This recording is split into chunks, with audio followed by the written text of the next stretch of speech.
Hello, dear students. Next topic of chemistry is quantum mechanical model and concept of orbital. आज हमने जो base पढ़ना है, main topic पढ़ना है, that is related to orbital. First of all, the basic is to describe wave motion. We know that electron possess particle as well as wave-like character. So to describe wave motion of electron in 3 dimension around nucleus, there is a equation called Schrodinger wave equation. Schrodinger wave equation. Curl square psi over curl x square, curl square psi over curl y square, curl square psi over curl z square, 8 pi square m h square e minus v psi equal to 0.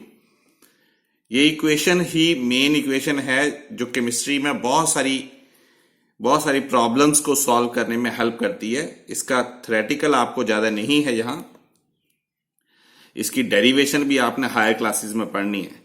यहां ये curl है और ये describe कर रहा है double derivative जो maths में करते हैं.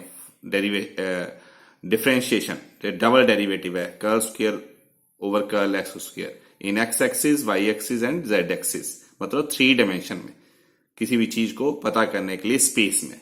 ई for energy, we mean potential energy and this psi, P S I, P silent है, साई ये डिस्क्राइब कर रहा है एम्पलीट्यूड.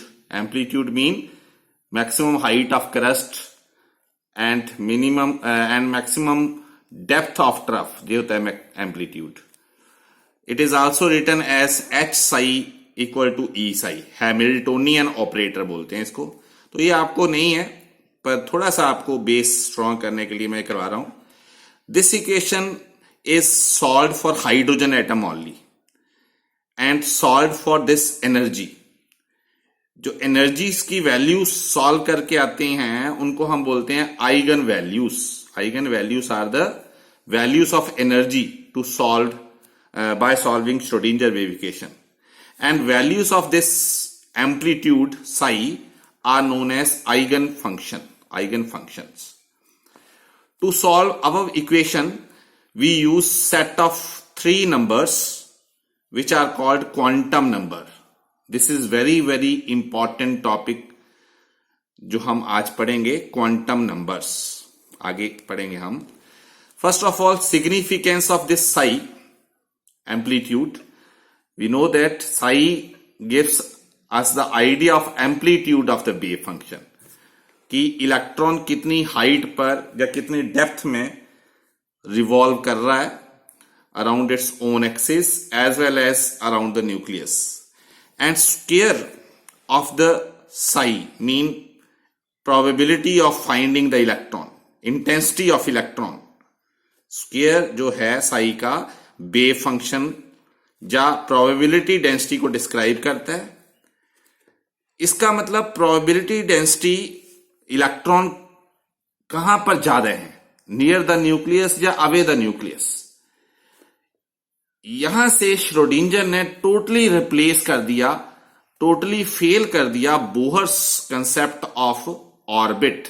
ऑर्बिट के कंसेप्ट को डिस्कार्ड करना पड़ा था यहां से, कि इलेक्ट्रॉन रिवॉल्व इन definite circular path. Circular path में इलेक्ट्रॉन रिवॉल्व नहीं करता, वो हमने पढ़ा है जो बेसिक लोअर क्लासेस में, वो गलत है. उसको हमने आगे ठीक करने के लिए क्या कंसेप्ट दिया, probability density of electron, most probable region in space.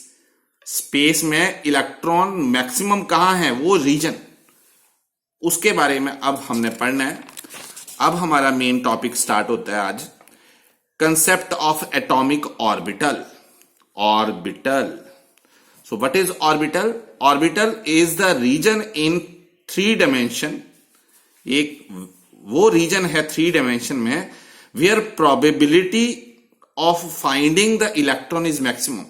जहां इलेक्ट्रॉन मैक्सिमम पाए जाते हैं. Electron near the nucleus 90 to 95% होते हैं और अवे द न्यूक्लियस इलेक्ट्रॉन की डेंसिटी जो है 5 to 10% होती है, but it can never be zero. चाहे आप न्यूक्लियस से कितना भी दूर चले जाओ, इलेक्ट्रॉन की डेंसिटी कभी भी जीरो नहीं होती। इसी कारण जो ऑर्बिटल है it has no fixed boundary. ये मैंने डॉटेड डॉटेड में बनाया। जहां न्यूक्लियस में बहुत सारे ज्यादा डॉट हैं का मतलब है नियर द न्यूक्लियस इलेक्ट्रॉन जो हैं वो बहुत ज्यादा है, और जैसे जैसे हम अवे फ्रॉम द न्यूक्लियस जा रहे हैं इलेक्ट्रॉन डेंसिटी कम हो रही है, but can never be zero. That's why it has no fixed boundary, इसके बाहर भी हो सकती है। बट जो ऑर्बिट था वो तो एक फिक्स्ड डेफिनेट सर्कुलर पाथ था जहां इलेक्ट्रॉन रिवॉल्व करते थे according to Bohr. But electron has wave like character, तो कैसे भी मूव कर सकते हैं, वेव की तरह भी, पार्टिकल की तरह भी, और कहीं भी मूव कर सकते हैं। बट मैक्सिमम कहां होंगे, near the nucleus. This is explained bye Schrödinger in terms of concept of orbital. तो आपने जो क्वेश्चन आज करना है घर पे, वो बहुत इंपॉर्टेंट है, पेपर में हमेशा आता है। Difference between orbit and orbital. Orbit is definite circular path, orbital is may be spherical, it may be dumbbell like. Dumbbell होते हैं ना, डम्बल हम जिम में जाते हैं तो डम्बल देखते हैं, वो डम्बल लाइक शेप भी हो सकती है। डोले शोले बनाने के लिए जो हम डम्बल यूज करते हैं उनको उनकी तरह शेप भी हो सकती है ऑर्बिटल की। पर न्यूक्लियस के क्लोज जो है इलेक्ट्रॉन जो है उसमें भी मैक्सिमम है। जैसे जैसे हम अवे फ्रॉम न्यूक्लियस जा रहे हैं इलेक्ट्रॉन डेंसिटी कम होती जा रही है। तो ऑर्बिट में maximum electron 2n², n is the shell, and orbital में मैक्सिमम इलेक्ट्रॉन 2 होते हैं। इस तरह आपने इनके बीच में 3-4 डिफरेंस जो हैं वो आपने पढ़ना ही पढ़ना है। This is your homework and this one is very important question for paper. Next topic is quantum numbers. जब हमने ये जो पिछली इक्वेशन श्रोडिंजर वेव इक्वेशन देखी उसको सॉल्व करना शुरू किया, then we use 3 number n, l, m constant values हमने यूज की to solve Schrodinger wave equation. और उसके अलावा एक और नंबर s हमने स्पिन ऑफ द इलेक्ट्रॉन को फाइंड करने के लिए यूज किया।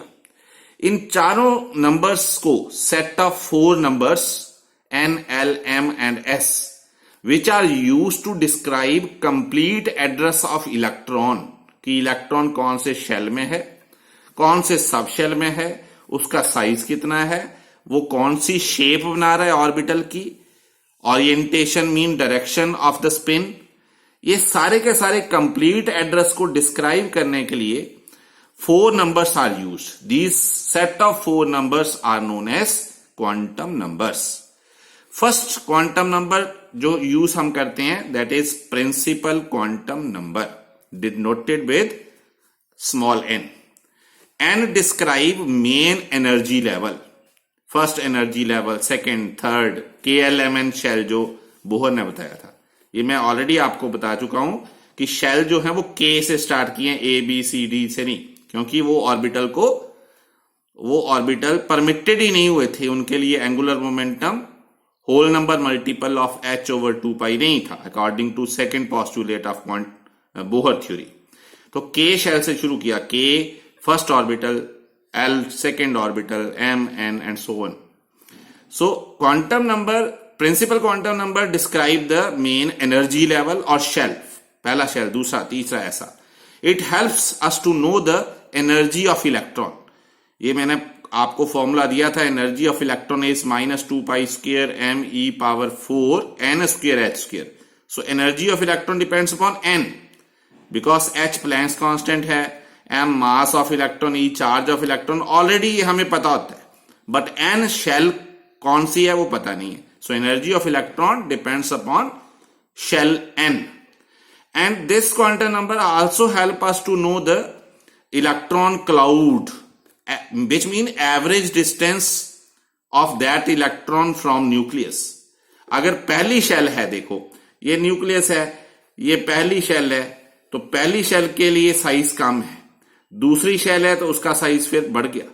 तो इसका मतलब हमें कंप्लीट साइज के बारे में, साइज ऑफ इलेक्ट्रॉन क्लाउड के बारे में बताया। तो 1s का साइज छोटा है, 2s का साइज बड़ा है, 3s का साइज उससे बड़ा है। ओके, तो first quantum number help us to know the size. अगले क्वांटम नंबर हम नेक्स्ट लेक्चर में पढ़ते हैं। Thank you.